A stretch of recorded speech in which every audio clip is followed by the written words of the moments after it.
കുറച്ചു കാലം മുമ്പ് ഞാൻ നമ്മുടെ വെബ്സൈറ്റിൽ ഒരു ആർട്ടിക്കിൾ എഴുതിയിട്ടുണ്ടായിരുന്നു. മണിപ്പൂരിൽ നിന്ന് വന്ന ഈ അനാഥ ബാലന്റെ ഉള്ളിൽ എരിഞ്ഞുകൊണ്ടിരിക്കുന്ന കനൽ നാളെ ഇന്ത്യൻ ഫുട്ബോളിനെ ആളിക്കത്തിക്കാനുള്ള ഒരു അഗ്നിജ്വാലയായി ഉയർന്നു വരുമെന്ന്.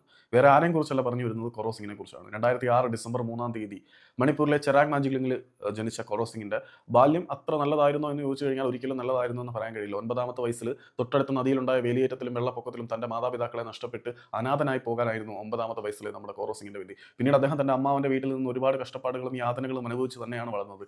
ഈ യാതനകൾക്കും കഷ്ടപ്പാടുകൾക്കും ഇടയിൽ അവൻ തന്റെ വേദനകളിൽ നിന്നും സ്വയം രക്ഷപ്പെടാൻ കണ്ടെത്തിയ ഒരു എസ്കേപ്പ് ടൂളായിരുന്നു ഫുട്ബോൾ. ഫുട്ബോൾ കളിക്കുമ്പോൾ എല്ലാം മറക്കുന്ന കൊറോ സിംഗ് ആ ഗെയിമിൽ അങ്ങ് അലിഞ്ഞു ചേരുന്ന കാഴ്ചയാണ് നമ്മൾ കണ്ടത്. അയാളുടെ ഭാവി മാറി മറിയുന്നത് ഇംഫാലിൽ വെച്ച് നടന്ന സുദേവ ഡൽഹിയുടെ ഒരു ട്രെയിനിങ് സെഷനാണ്.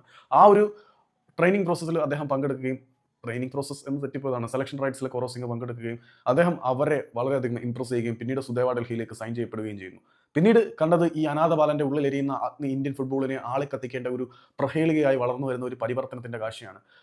കളിക്കുന്ന ടൂർണമെന്റുകളിലെല്ലാം വളരെ മികച്ച പ്രകടനം. ഇതിനിടെ അണ്ടർ 15 ഇന്ത്യൻ ടീമിലേക്ക് വരുന്നു. പിന്നീട് അണ്ടർ ഏജ് കാറ്റഗറികളിലെല്ലാം ഇന്ത്യൻ ഫുട്ബോൾ ടീമിന് വേണ്ടി സമാനതകളില്ലാത്ത വിധം മികച്ച പ്രകടനം കാഴ്ചവെച്ച കൊറോ സിംഗിലേക്ക് ക്യാപ്റ്റന്റെ ആംബാൻഡ് നൽകുവാനും ഓൾ ഇന്ത്യ ഫുട്ബോൾ ഫെഡറേഷൻ ഒട്ടും മടി കാണിച്ചില്ല. കാരണം അവന്റെ ഉള്ളിൽ എരിഞ്ഞുകൊണ്ടിരിക്കുന്ന കനലിനെ കെടുത്താൻ ആർക്കും കഴിയില്ലായിരുന്നു. അത്രമാത്രം ശക്തിയേറിയ ഒരു അഗ്നി അവന്റെ ഉള്ളിൽ എരിയുന്നുണ്ടായിരുന്നു. അത് കേരള ബ്ലാസ്റ്റേഴ്സ് കണ്ടെത്തി വളരെ ചെറിയ പ്രായത്തിൽ തന്നെ കൊറോ സിംഗിനെ സൈൻ ചെയ്യുന്നുണ്ടായിരുന്നു. അതിനെക്കുറിച്ച് നമ്മളൊരു മാസ് വീഡിയോയും കാര്യങ്ങളൊക്കെ ചെയ്തിട്ടുള്ളതാണ്. പിന്നെ എൻ്റെ ഒരു പെരുപ്പും കാര്യങ്ങളൊക്കെ കാരണം ആ വീഡിയോ ഒക്കെ കുറേ വീഡിയോസ് ഞാൻ ഡിലീറ്റ് ചെയ്ത് കളഞ്ഞിട്ടുണ്ട്. നിങ്ങൾക്ക് ഇഷ്ടപ്പെട്ട ഒരുപാട് വീഡിയോസ് മിസ്സിംഗ് ആയതിൻ്റെ കാര്യം അതാണ്. ഒരുപാട് വീഡിയോ ഞാൻ ഡിലീറ്റ് ചെയ്ത് കളഞ്ഞു എൻ്റെ ചില സമയത്തെ പെരുപ്പിന്.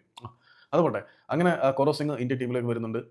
ഇന്ത്യൻ അണ്ടർ ഏജ് കാറ്റഗറികളിൽ കേരള ബ്ലാസ്റ്റേഴ്സ് താരത്തിനെ വളരെ ചെറിയ പ്രായത്തിൽ സൈൻ ചെയ്തെങ്കിൽ പോലും കേരള ബ്ലാസ്റ്റേഴ്സിനോടൊപ്പം അധിക സമയമൊന്നും നമുക്ക് കൊറോ സിംഗിനെ കിട്ടിയിട്ടില്ല. കാരണം എല്ലായ്പ്പോഴും വിവിധ ഏജ് കാറ്റഗറികളിലെ നാഷണൽ ടീമിനോടൊപ്പമാണ് കൊറോ സിംഗ് കളിച്ചുകൊണ്ടിരിക്കുന്നത്. അദ്ദേഹം കളിക്കേണ്ട ഏജ് കാറ്റഗറിയേക്കാൾ കുറച്ചുകൂടി ഉയർന്ന പ്രായതലങ്ങളിൽ പോലും തന്റെ പ്രതിഭ കൊണ്ട് ഇടം കണ്ടെത്തി മികച്ച പ്രകടനം കാഴ്ചവെക്കാൻ കൊറോ സിംഗിന് കഴിഞ്ഞിട്ടുണ്ടായിരുന്നു. അദ്ദേഹം നാഷണൽ ടീം ക്യാമ്പിൽ നിന്നും വളരെ വൈകിയാണ് കേരള ബ്ലാസ്റ്റേഴ്സിന്റെ ക്യാമ്പിലേക്ക് എത്തിയത്. വളരെ ചുരുങ്ങിയ സമയം കൊണ്ട് തന്നെ അദ്ദേഹം റിസർവ് മത്സരങ്ങളിൽ കൂടിയും ട്രെയിനിങ് സെഷനിൽ ഇടയിൽ കൂടിയും കേരള ബ്ലാസ്റ്റേഴ്സിന്റെ പരിശീലകനായിട്ടുള്ള മിഖായൽ സ്റ്റെഹറയുടെ പ്രീതി പിടിച്ചു പറ്റുകയും ആ പ്രീതി പിടിച്ചു പറ്റിയതിനു ശേഷം അദ്ദേഹം വളരെ വേഗത്തിൽ തന്നെ ടീമിലേക്ക് കളിക്കുകയും ചെയ്തു. ടീമിൽ കളിച്ചപ്പോൾ തന്നെ ഇന്ത്യൻ സൂപ്പർ ലീഗിന്റെ ചരിത്രത്തിലെ ഏറ്റവും പ്രായം കുറഞ്ഞ അസിസ്റ്റ് പ്രൊവൈഡർ എന്ന റെക്കോർഡ് സ്വന്തമാക്കാൻ കൊറോ സിംഗിന് കഴിഞ്ഞിട്ടുണ്ട്. ഏറെ കാലമായിട്ട് കേരള ബ്ലാസ്റ്റേഴ്സിന്റെ വലത് വിങ്ങിൽ നമ്മൾ അനുഭവിച്ചുകൊണ്ടിരിക്കുന്ന പ്രതീക്ഷാ ശൂന്യതയ്ക്ക് ഒരു മരുന്ന് നൽകുവാൻ ഒരു പനീഷ്യ ഒറ്റമൂലിയായിട്ടാണ് കൊറോ സിംഗിന്റെ വരവിനെ നമുക്ക് വിശേഷിപ്പിക്കാൻ കഴിയുന്നത്. മധ്യനിരയിലെ വളരെ ഭാവന സമ്പന്നനായിട്ടുള്ള താരമായ കൊറോ സിംഗിനെ മുന്നേറ്റ നിരയിലും മധ്യനിരയിലും എങ്ങനെ വേണമെങ്കിലും ഉപയോഗിക്കാൻ കഴിയും. അത്രമാത്രം പ്രതിഭാ ധാരാളിത്തമുള്ള ഒരു താരമാണ് ഇവൻ. അതെ, 9-ാമത്തെ വയസ്സിൽ തന്റെ അച്ഛനെയും അമ്മയെയും നഷ്ടപ്പെട്ടു ഈ ഭൂമിയിൽ തനിക്ക് ആരുമില്ല എന്ന് റിയലൈസ് ചെയ്തവന്റെ തിരിച്ചറിവിന്റെ ആ ഒരു ഊർജ്ജം അവൻ കത്തിച്ചത് കാൽപന്തിലായിരുന്നു. ആ കാൽപന്ത് അവൻ ഇനി നൽകാനുള്ളതെല്ലാം നൽകട്ടെ എന്ന് നമുക്ക് പ്രാർത്ഥിക്കാം.